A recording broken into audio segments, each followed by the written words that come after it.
So look, we'll get started. People may come in late, but it's actually sort of nice being here with a smaller group to talk about this project. Because talking about a project where you're working with sort of adolescent and pre-adolescent girls in rural Ethiopia, it's very easy to kind of have people impose this narrative on it of like, oh, those girls, you're such a hero to go in and work with them in their terrible, sad lives. Yes, I am a hero because I'm going to punch you in the face with all my strength, just like a hero. No, and this is actually a problem that I've periodically had when talking about this project, is that people really have this idea of what this is like. What we discovered is that the challenges are real, but they're not sort of exactly the challenges that we expected. So I just want to sort of keep in mind for all of us that whenever I talk about this project, I'm always speaking kind of an invisible countertext to that dominant narrative about working in Africa, and especially working in Africa as a non-African. The project, and as part of that, what I want to really focus on today is process. So how did we, as a design team, develop a process that both produced games that hit their goals, right, and were respectful of this context and this power differential, and by the way, how we did it in 4 months. So I'd like to begin maybe by just telling you a little bit about the project, and I'm going to put this in my hand so I'm not constantly going back and forth.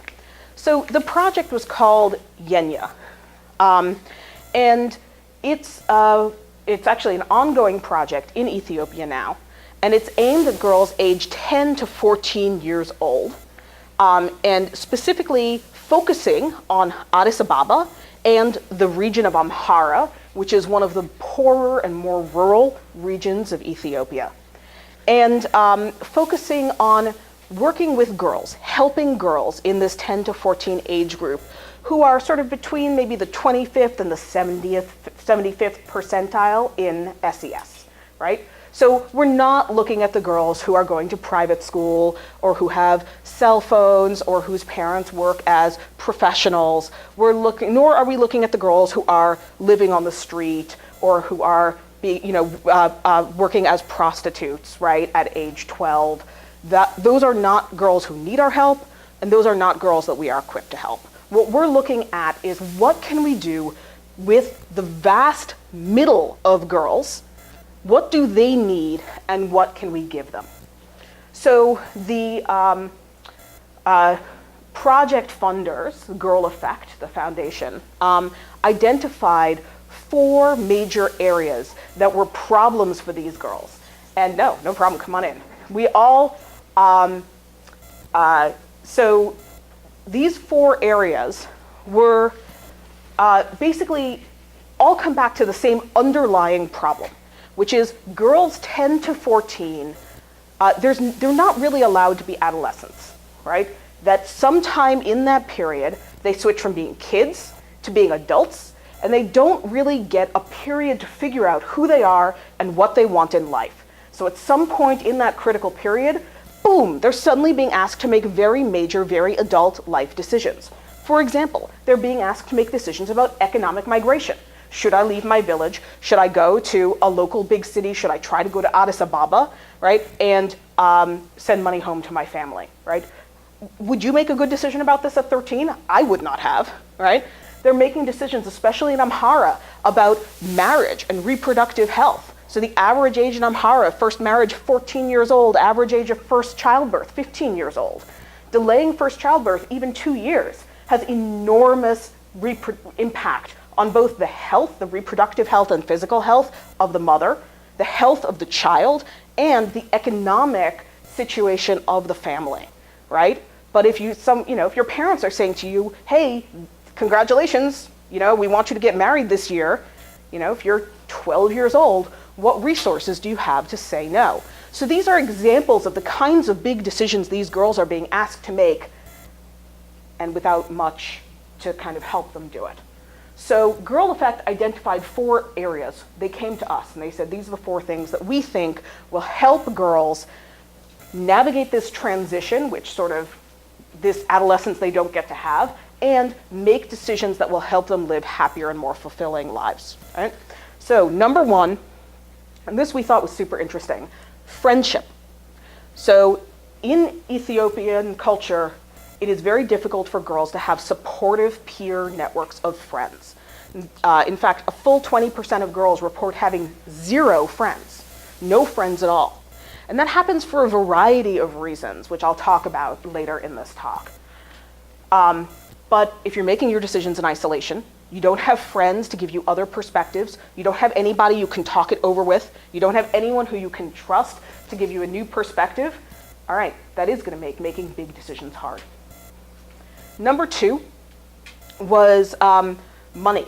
So girls 10 to 14 are not really allowed to have money. And actually in some of the rural communities we worked in, the assumption was that if a girl had money, she had earned it through prostitution. So girls do not have the opportunity to build financial skills, right? Because when you have no money, it is difficult to learn how to manage money. And yet, all of a sudden, they hit this boundary into adulthood and they may have to make very significant financial decisions. Number 3 is the question of sex, reproductive health, domestic violence. So more than 70% of girls believe that it was perfectly legitimate for their husband to beat them, right? My husband wants to beat me, that's normal and appropriate for husbands to do. How could we change these attitudes so that girls could make wiser decisions about who to marry and set expectations early in the relationship about what appropriate behavior was? And number 4, sort of this idea of planning ahead, right? How can you make a plan now and carry it out later, right? Because first of all, we know that this is something that develops relatively late in adolescence, right? Anyone who has ever been a teenager knows that sometimes there is the idea of plan? What plan? Let's just do that. But also, many of these girls have a fairly short time horizon. They can't make a plan a year ahead because they've never had the opportunity to be in control of their lives in even the smallest way for a year, right? So they said these are 4 things that you can help girls with through games. Can you do it? And so, you know, obviously, spoilers, we said yes, but there were, I guess we had one really good thing going for us and one big challenge. So the good news was this. What we were being asked to do was not to work in a vacuum. So we were games, right? Yay, right? We'll get girls to play, and we can talk a little bit, if you're interested, about why I think that these problems are actually surprisingly good problems to use games to address. But we weren't doing it by ourselves. So they were going to be creating this curriculum that would also be distributed. So they had curriculum experts, for example, creating a sexual health curriculum that the church in Amhara would allow to be distributed and would not ostracize girls for reading it or using it, right? So we had access to this curriculum, we would be able to reference it, and we also knew whatever we were doing in games didn't have to stand alone, right? The games in the curriculum were united by game design, by game clubs, or really by girl clubs, which we sort of said, well, the girls will get together and they'll play games and they'll also do this curriculum stuff, right? But we ended up doing a bunch of game design actually on the club structure, right? But the clubs, because they were designed experiences, partly designed by us, partly designed by other pieces of the Yenya team, we sort of could make some assumptions about the social relationships between girls. We could make some assumptions about the ways that interpersonal problems would be resolved, because there would be some level of guidance, right, within these clubs. Around this, there was actually a larger media campaign. So some of you may have noticed, right, domestic violence, we're talking about changing attitudes among girls. Are girls really the attitudes that need changing? They're certainly not the only ones who are involved. So there's, as part of the project, there was a radio show and a talk show that was aimed not just at girls, but at the communities that they live in, right? That had, for example, male characters who, during the course of this radio drama, changed their minds about domestic abuse, right? So there were role models for boys, role models for families, and this radio drama and this radio talk show the radio is sort of in many ways like it brings the community together. If a family has a radio, they'll listen to the radio together. If a community has a radio, just one radio, they'll all listen to the radio together. So this actually exists in the context of sort of community participation and behavior. So as you can see, what we were designing was actually one piece of this larger ecosystem, which is the only reason that what we were trying to do was even plausible. All right? The hard part was this is what I have taken to calling the triangle of respect, right? So we wanted to show respect for the culture, which meant working within people's expectations, dealing with the constraints, material and social, of their lives. For example, girls, 10 to 14, not allowed to have money. How are we going to teach them about finance? We can't give them money. We can't even really give them pretend money because we found they sort of freaked out when we tried to do that, right? How are we going to do that? So we got to be respectful of the environment and the culture that we're working in. Number two is we have to respect the girls. So we have these things that we want to teach them. We can't force them, right? We can't control them. That's not our place. And that's not our place, both sort of pedagogically, educationally, right? We have to give these girls opportunities to learn, but also because we respect games as a medium, right? That games lose a certain quality of gameness when they're too didactic, when they're too overt. There's a genre of games that I like to call kick the puppy games. Would you like to kick this puppy? Yes or no, right? That's not playful or fun or respectful of the player or respectful of the form of the game.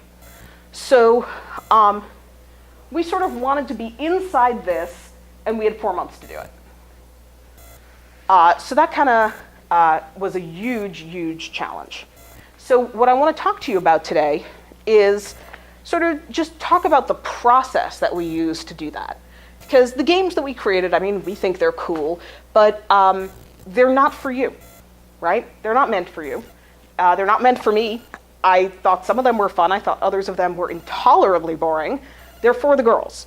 But what I can share with you is sort of how we went about doing what we did, some of the things that we learned, and some of the design decisions that we made along the way, why we did that, and sort of where we ended up. So we sort of had 5 steps in our, I made some lists. So first, I was like, okay, I need a team really fast, because this is happening in a super compressed timescale. Then we did reading and research. We built chunks, and I'll talk about that in a second. We tested, which I'm going to put in quotes, and we'll talk about that in a minute too. Then we went to the field, and then we redesigned. So first, building the team, right? What did we need? How, so we got a sort of producer, project manager, right? Someone who could just make things run, find people to play the games, right? Keep all of the files somewhere where everyone could find them, right? But instead of going to the digital games world, I actually went to the analog games world to recruit. So I found a woman, and I guess let me tell you the names of my team because they're phenomenal. If you ever have the chance to work with them, you should. So John Stavropoulos was our producer and project manager. McGay Baker is a role-playing game designer who is also a sex educator. And so she actually had a lot of background in talking to kids about sex, violence, abuse. And she has a background in dance as well, which turned out to be really important because one of the mediums that we found the girls really connected with was dance and music in their games. So we were very lucky to be able to work with someone who actually had domain expertise as well as game design expertise even if it wasn't sort of in the field. We worked with another game designer, Julia Ellingbo, and Julia Barbano.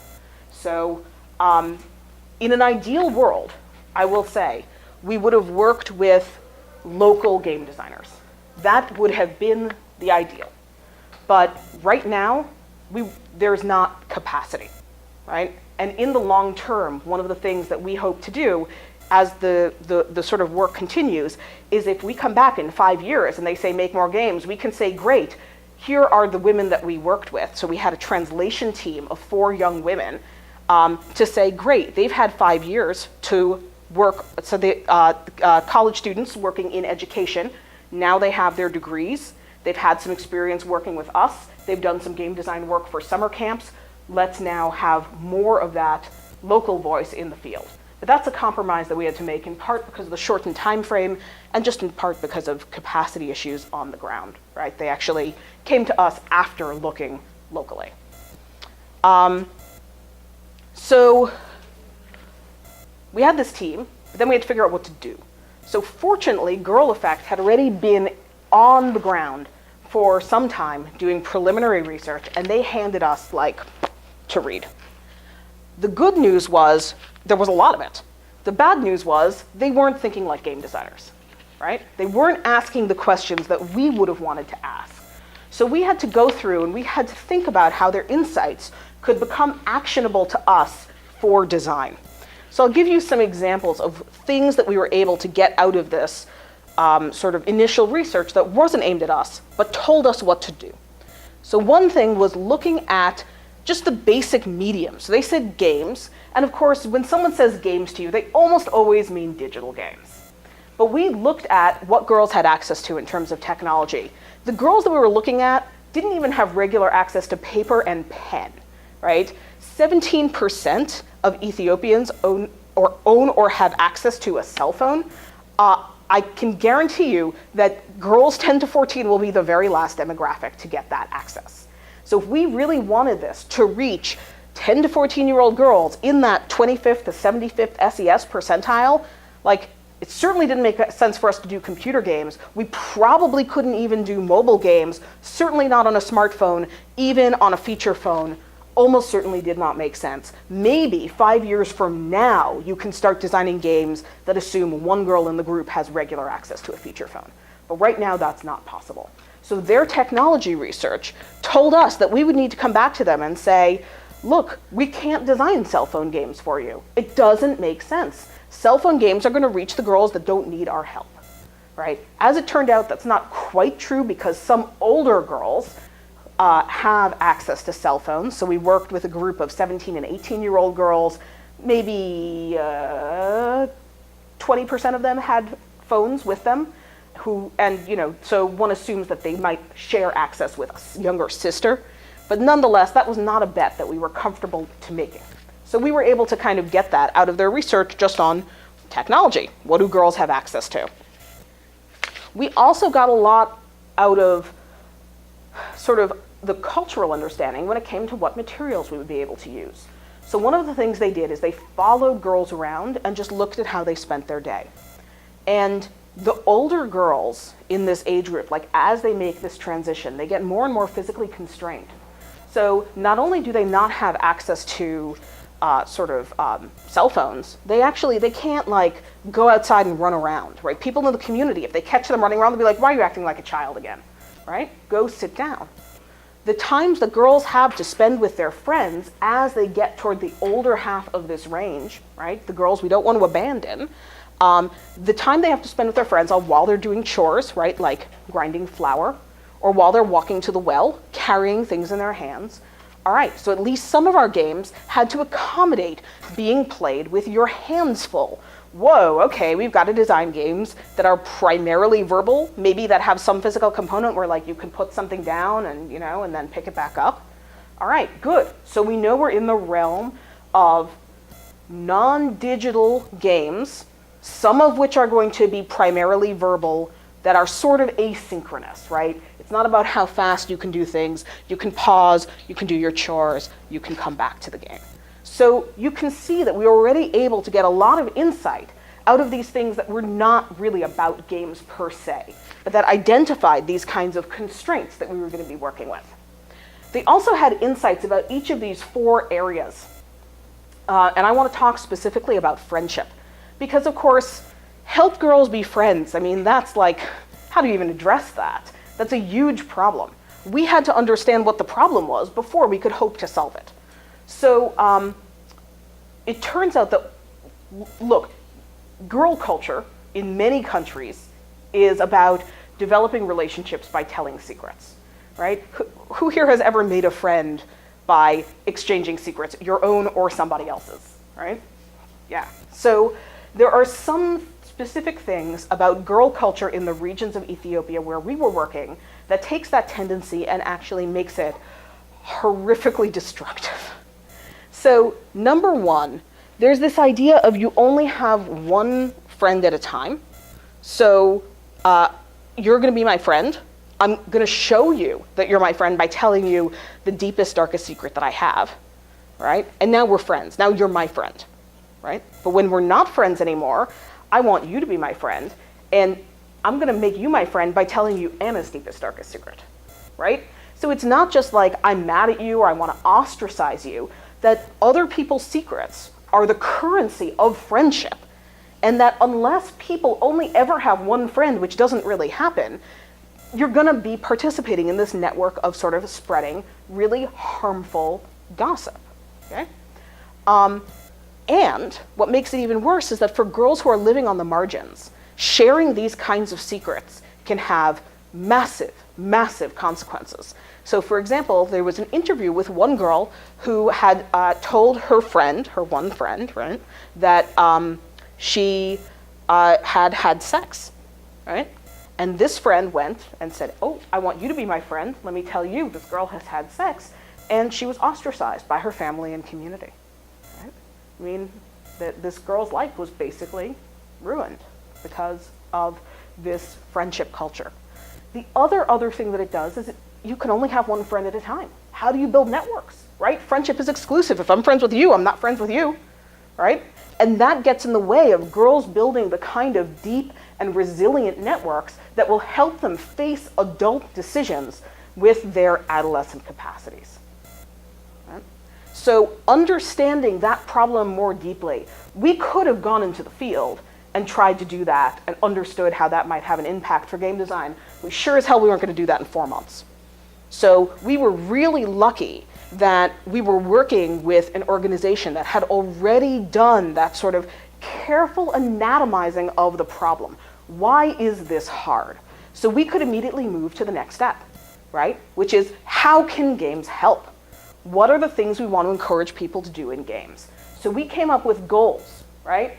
And we designed little chunks of games that would address that goal, knowing that when we went into the field, we'd be mixing and matching, improvising, making changes to these, but chunks of games that hit those goals. So for friendship, for example, we came up with goals like have girls work together in groups of more than 2, right? Like, it's not that you're my friend or you're my friend. Look, the 3 of us can be friends, right? And what does that mean? We created some games, none of which made it into the final package. We created some sort of game chunks that were about telling secrets safely, right? So for example, about when do I tell a secret, when do I not tell a secret? Or can I tell a small secret? What's a small secret? What does a small secret look like?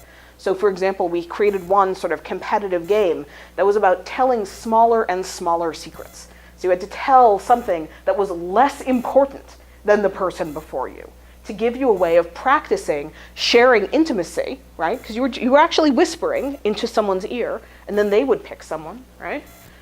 So practicing intimacy without having to be on this sort of, in this danger zone of revealing things that could be genuinely devastating to your life in a very practical way. So other things that we built were chunks where we sort of had ideas about how we might work within the physical constraints of the of these girls' lives. So for example, we had a chunk that we knew most girls would have access to sticks and dirt, right? So we knew, okay, we've got a chunk, maybe girls dragging sticks and something happens when the trail I made crosses the trail you made, right? Sort of a, the game Snake, right? Sort of a human version of Snake, right? We had a variety of things that could attach to, right? So we created like a bunch of sort of actions, right? Dragging sticks, counting tokens, matching colors, telling stories, answering riddles. And then we had a variety of ways to modify those to hit our goals, like in teams, or tell a secret, or choose someone new, right? Or help someone else achieve their goal, right? So we could take these chunks and we could kind of mix and match, right? So that we sort of weren't getting so that we were sort of getting the maximum bang for our buck when we went into the field, right? That we weren't assuming that we knew which of these would fit together, but that we would wait and sort of let the girls tell us. That said, we did a bunch of testing before we went, and I put that in quotes because we could not assume that urban and suburban, American, Italian, and I can't remember where we tested one other place, but I cannot remember off the top of my head. But they all sort of, America, Western Europe. We cannot assume that these 10 to 14-year-olds share the same characteristics of the 10 to 14-year-olds that we're working with. So they're going to be much more sophisticated in some ways because they have access to many more media options, much more technology, many more different games. They're also going to be much more unsophisticated in certain ways because many of them have never had real responsibilities. Many of them have not necessarily faced situations where they were sort of the buck stopped with them, right? Most of them have been able to turn to a parent or an adult at some point in their lives and say, I don't know what to do, and expect that the parent will fix it, right? So it's just a different experience. So what we were really looking at was not, are these games going to hit our goals? Or even, are these games fun? Because we assume that there's, in the same way that people in different countries speak different languages, people in different places speak different languages of play. And that's one of the things we looked at very carefully in the field. But what we could look at was whether the games broke.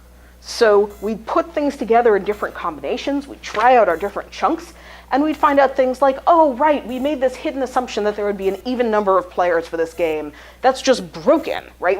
It's wasting our time in the field if we try it this way. Let's find a way to make sure that girls can play it with either an odd number of players or an even number of players, either way. Or, okay, this game works great with 4 players, but if it goes up to 8, it breaks. So maybe we'll take it to the field as is, and we'll just assume that girls can divide into groups of 4 or less, right? And that seems pretty plausible.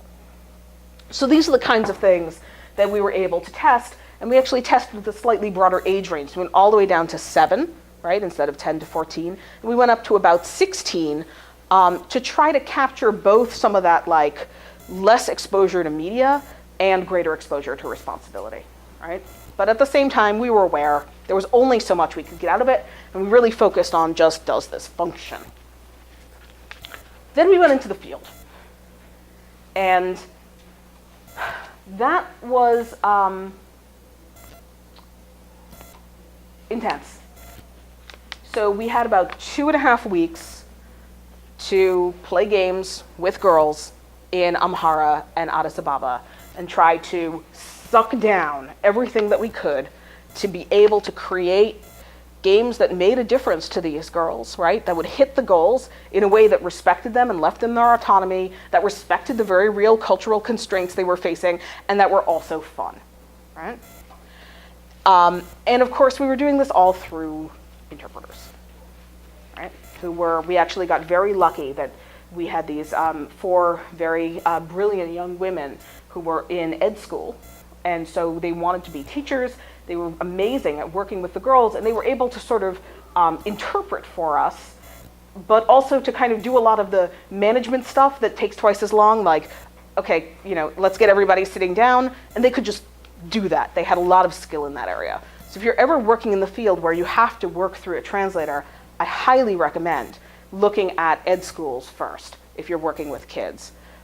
because that can save you a lot of time. And actually, they were getting, as well as getting paid, they were actually able to use some of their experiences for their own studies. So it was kind of a win-win for everyone involved.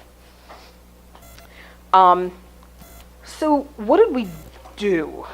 We went in, we had ideas, and of course, always when the rubber meets the road.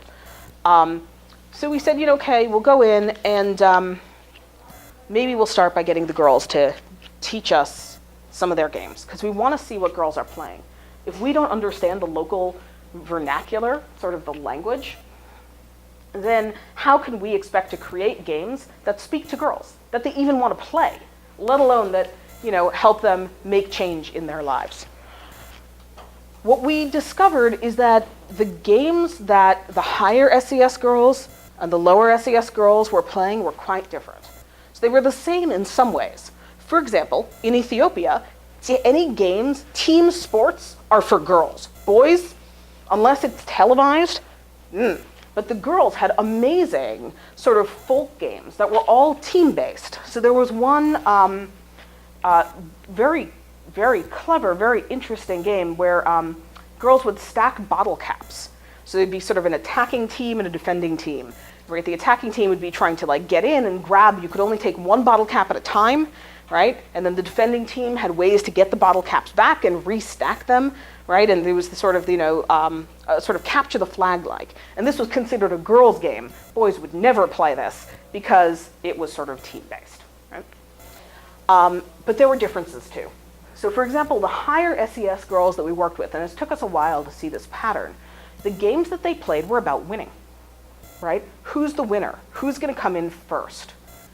The lower SES girls, the games were about who will come in last, who will be the loser, right? So these were games where it was about, let's eliminate everyone. If you're the last person in, by the way, we'll give you a physical punishment. So if you were the last, the high SES girls, you won, everyone, yay, okay, now you get to choose the next game, right? Sort of relatively conventional system, even though the games were unusual. Unfamiliar to me anyways. But the low SES girls, it was, if you lose, we're gonna beat your hand, right? Everybody who beat you gets to hit you as hard as they want on the hand, right? Or flick you on the arm. And what that meant is that we had to figure out how to create games that would connect both to girls who could plausibly enjoy the idea of winning, right? And that's sort of our theory, that the higher SES girls can imagine themselves winning, right? The lower SES girls want to avoid being on the bottom, right? And so how could we create games that covered both of these sort of dynamics? That turned out to be a problem that we basically solved by creating some games of each type. That's sometimes what happens, right? You can't have both a game, it's hard to create games that are flexible enough that you can both have a winner and one loser. So we did create a couple of games that could be played either way, but we also kind of said, well, maybe some girls won't connect to every game. And that was actually coming back to this idea of respecting the girls, right? We don't want to force them to play every game. They'll play the games they connect to. We'll do our best, but if there are games they don't connect to, all right, not our problem, right? Yes? How did you, so of course I'm sitting here cringing and thinking, how did you respect the culture in the sense though that it was okay to beat up the loser? How do you build a game about respect and friendship and all the things you just named down, and the culture itself is saying you want to punish the worst. Right. So that's a really interesting dichotomy. So how do you break that paradigm, because that's the antithesis of what you're trying to do. So it is and it isn't. So that's a really good question, and that's a tension that we struggled with in our design. But one of the ways that we did that was we had girls helping and working with each other to not be the last. And of course, none of our games had, and then you get to hit the person. That's going to be a local sort of cultural thing. And that's why we can't eliminate it. If it were a rule, then we could just make a rule that prevented that from happening. But it's not. The girls were introducing that into every game they played.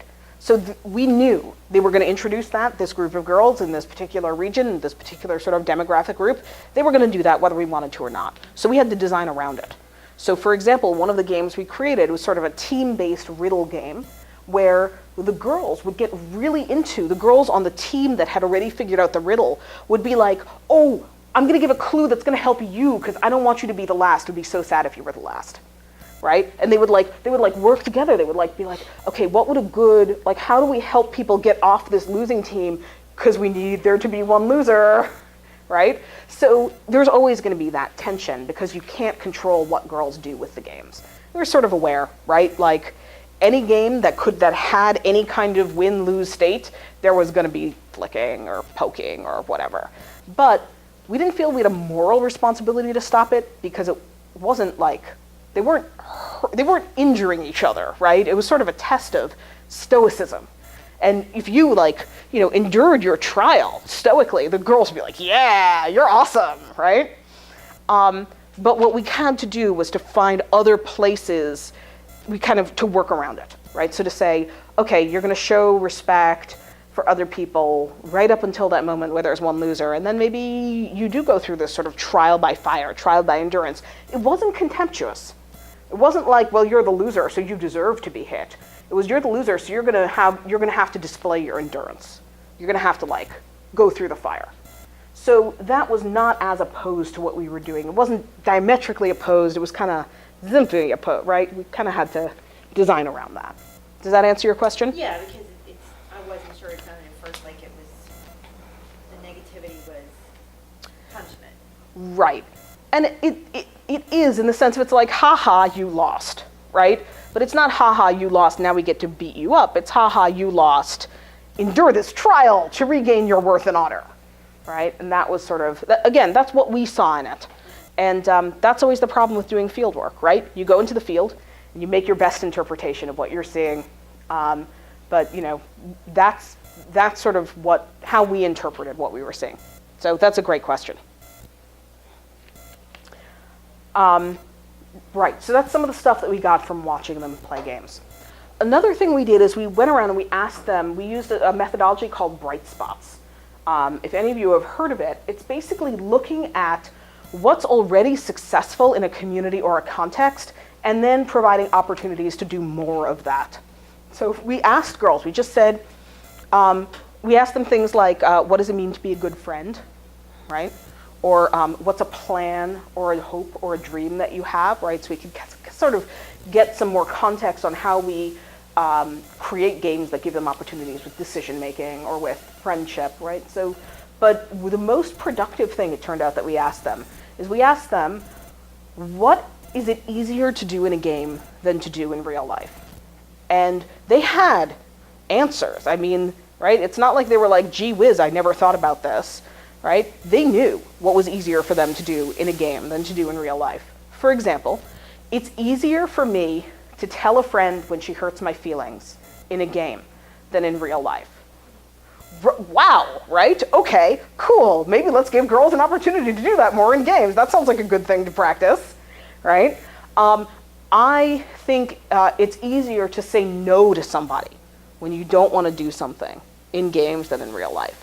Because for many of these girls, they're actually social customs that determine when they're allowed to say no, who they're allowed to say no to, and given who they are, the answer is almost nobody. They're not allowed to say no to almost anybody. But of course, if you want to make good decisions about marriage, economic migration, you might have to say no, right? So this was a thing that we were like, oh, super, we can give them a chance to practice this in games. And then the third thing we did is we just had them play our games and see what happened. And one of the really interesting things that happened is that girls almost immediately were like, why is the game rule this way? And we would say, well, we wanted to try it this way, but we could do it differently. And they would say, what do you mean do it, right? Like the idea that they could change the rules, like they clearly had local sort of game cultures, but they didn't really have a culture of game modding. But the idea that they could mod games was incredibly exciting to especially the older girls. They were like, wait, we can do this the way that we want? Like, we're allowed to change this? You're not going to get mad if we change this? So we came in thinking we were testing games, but actually what we ended up designing was sort of a game design kit for these girls, a totally non-digital game design kit. And then here are a bunch of games that you can play with it, but also here are some structured ways to get you started on modding these 4 games that came with the kit and making your own. So that got us into the question of materials.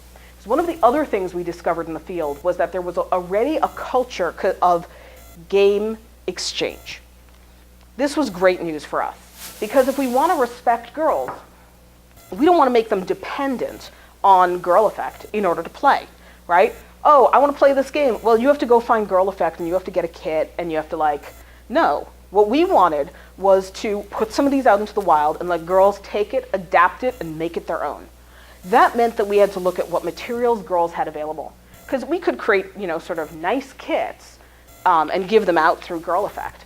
But what we could, with a real place to make an impact, is when a girl says, I'm going to visit my cousin in another village, and she expects that I will bring any new games that I learned with me. This is what girls were telling us. These are the rules for girls, sort of 7 to 14. That's the impression that we got. So kind of, when you go somewhere else, if you know a new game, you have to bring it and teach it. So the girl, what does she do? Does she bring the one kit that she and all her friends have to play with? Or does she get all her friends to help her make a duplicate kit from locally available materials? And then she takes that to the other village. And she says, here, I brought you this kit, and now you can play too. Right? So that's the direction that we ended up going in, which, if you remember back at the beginning, they asked us to come in and make games. They did not ask us to come in and make girls into game designers. But as it turned out, working in the field, that's one place where girls really lit up. And it connects back to the themes, right? It's an activity that girls can do together to develop relationships between themselves that doesn't involve telling secrets, right? Hey, would you help me play my game, right? I need to try my game. Is it good, right? I need to play this game with a difference from the way we played it last time. Would you play with me, right? Anything that involves game design is going to involve resource management, right? Which we can't translate that very effectively to financial management, but the curriculum sure can, right? The connection to sex and domestic violence is probably the weakest, but it's still a question of sort of the idea of negotiating. You don't have to live by everybody else's rules. You can make your own rules and expect people to respect them, right? Planning, decision making. Can you make a prediction about what it will be like to play this game? When you make a decision now about how to design it, what will other people do when they play? So there's a certain amount of thinking ahead, predicting, planning, and if they want to actually be making their own games, these can be bigger projects. So we actually ditched about half our games because they would require materials that the girls could not replicate. And we focused on making sort of a deck of cards that girls could use for prompts. So they had a color, a number, a symbol, and a picture on them. And girls mostly didn't have access to paper, but both rural and urban girls had access to discarded cardboard. So they could use discarded cardboard to make copies of these cards. And we generally found that it was reasonable to assume at least one girl in each group would be literate, right? So there were, we could put symbols, numbers on these cards and have instructions for the girls to make a new kit, right? Here's the things you need to include. We could assume one girl at least would be able to read them. We had tokens. That was easy. We talked to the girls and we asked them. We said, what would you use for tokens? And they just went out and brought us stuff, feathers, right? So instead of these, blue, green, and red little, cardboard tokens, it's, okay, well, here are white feathers, and these are rooster feathers, and these are, wild bird feathers. Or these are seeds from different kinds of plants. Or these are bottle caps from different brands of soda, right? So they were like, yeah, boom. So what do we put in the kit? Well, we gave them tokens, but we also said, all right, if you want to make a kit for your friends, you need to include, 15 tokens that are all alike, another 15 tokens that are all alike, but different from the first, right? Just like you have in your kit, but it should be whatever you have.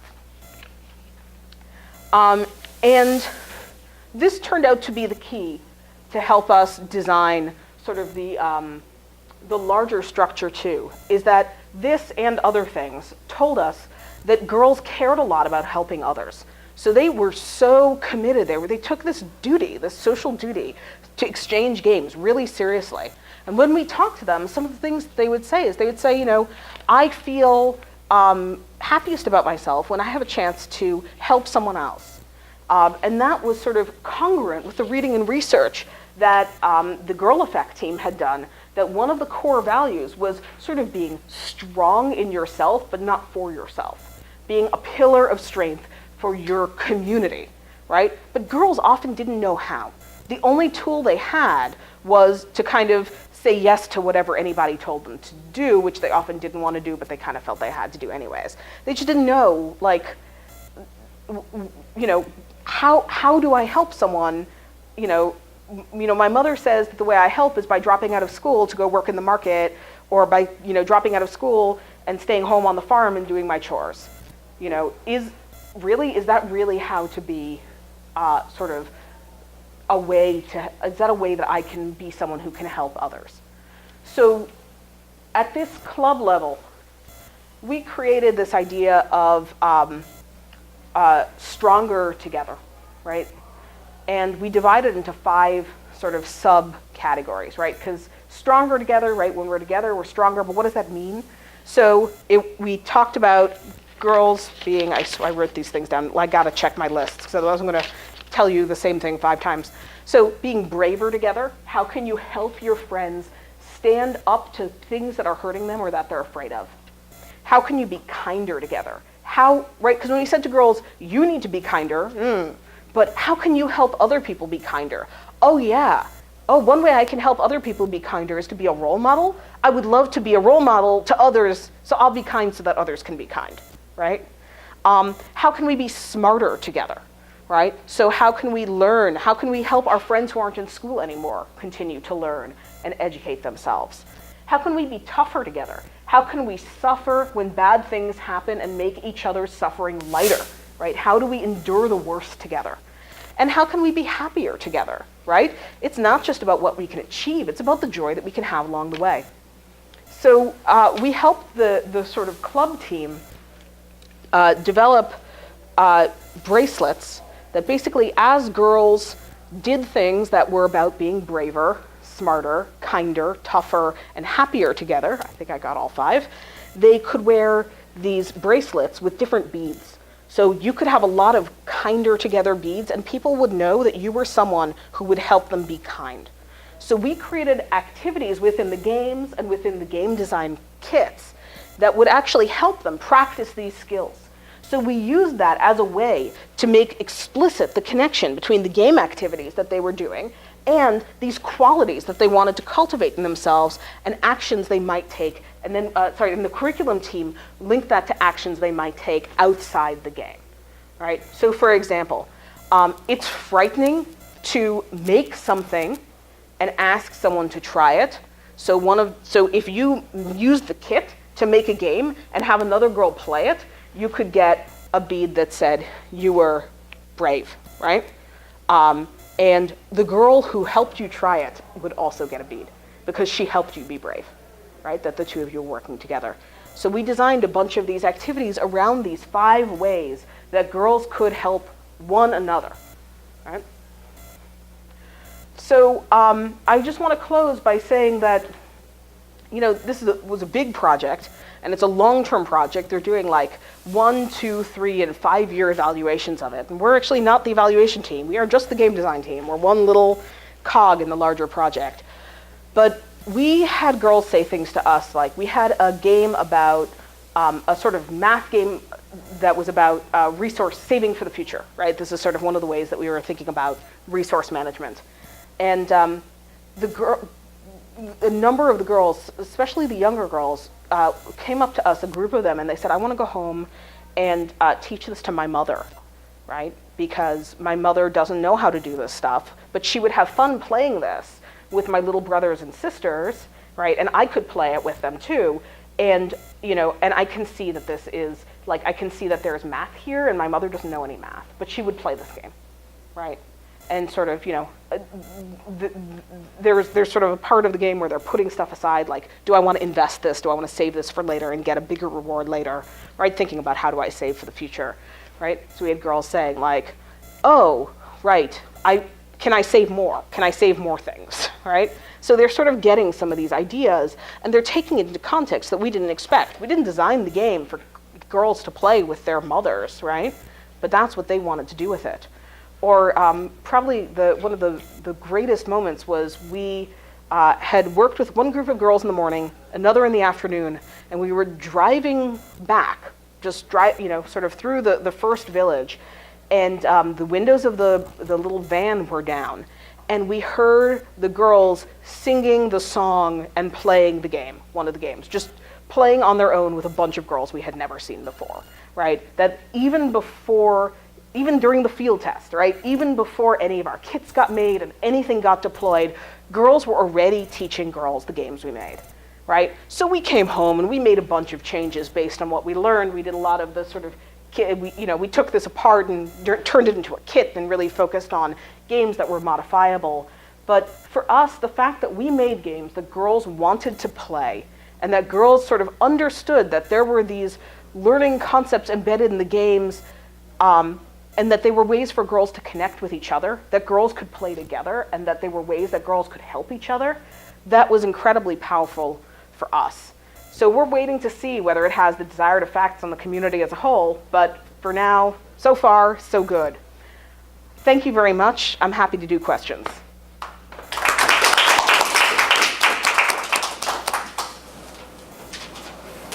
Or we can just talk about stuff. That works too. Yeah.